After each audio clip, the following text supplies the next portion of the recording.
Ever look at your to-do list, see that one big, important project, and suddenly feel an overwhelming urge to alphabetize your spice rack? Or maybe you decide that now is the perfect time to deep clean your email inbox. If you've ever wondered why scrolling through social media feels so good, while starting your actual work feels almost physically painful, you're in the right place. It's not that you're lazy or unmotivated. It's that your brain is quite literally hooked on procrastination. See, there's a battle raging in your head between the part of your brain that wants a quick, easy reward right now and the part that knows what you should be doing for your future self.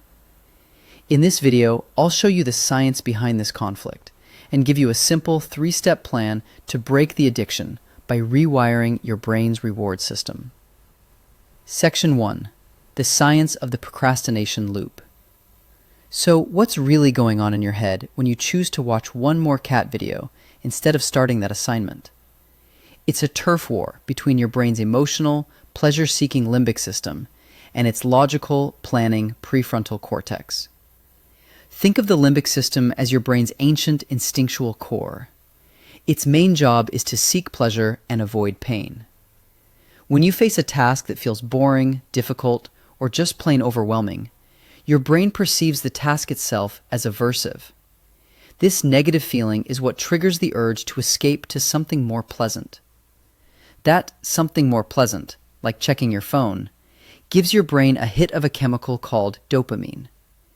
Dopamine is often called the feel-good neurotransmitter, and when it's released, it reinforces whatever behavior you just did.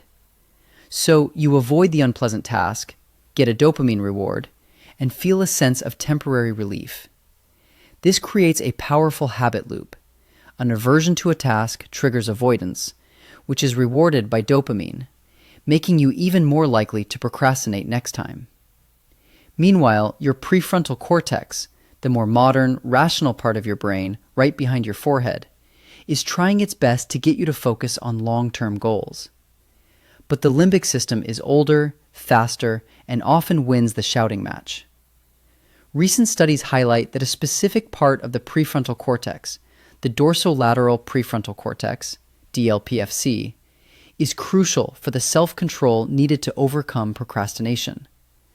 Another area, the anterior cingulate cortex, acts like a calculator, weighing the effort of the task against the reward. If the effort feels too high for the payoff, your brain decides to put it off. And that internal tug-of-war is procrastination in a nutshell. Hey there. Ever had that moment where you're all tucked in, the world is outside, and your phone starts buzzing? Yeah, we're talking about the art of staying home. Contrast that peace with, well, this. The noise, the lights, the constant pressure to perform. It's exhausting, isn't it? But then you step back into your sanctuary. Pure relief. It's not just about being shy, it's about energy. Think of it as a social battery. Being around people drains it, but solitude? Solitude is how we recharge. Scientifically, our brains just process stimulation differently. While some thrive on the chaos, our systems can get overloaded. Turning down the volume isn't a weakness, it's necessary maintenance. And in that quiet, something amazing happens. Without the external noise, your mind starts to wander, solve, and create. Solitude is the ultimate fuel for the imagination. We're bombarded by images of constant connection, fake smiles and flashy highlights. But real comfort? It doesn't need an audience. It's found in the simple, quiet moments. Of course, there's a balance. Solitude is a gift, but isolation can become a cage. It's important to know the difference between recharging and withdrawing. So celebrate the rituals, the steam from your coffee, the feel of a page turning, the golden light of a sunset. These aren't just small things, they're everything. If you enjoyed this little journey, maybe stay home and subscribe. And don't forget to like. We'll see you in the next one. I'm really normal. Or am I? It's a question that inevitably creeps in during the Super Bowl, the World Cup, or the Olympics. You're standing in a room full of people screaming at a television screen, their hearts racing, their adrenaline spiking, and you feel absolutely nothing. While 60% of adults identify as sports fans, there is a silent minority who look at a stadium and see only arbitrary rules and chasing balls. If that's you, you aren't broken. You might just fit into one of 4 distinct psychological profiles.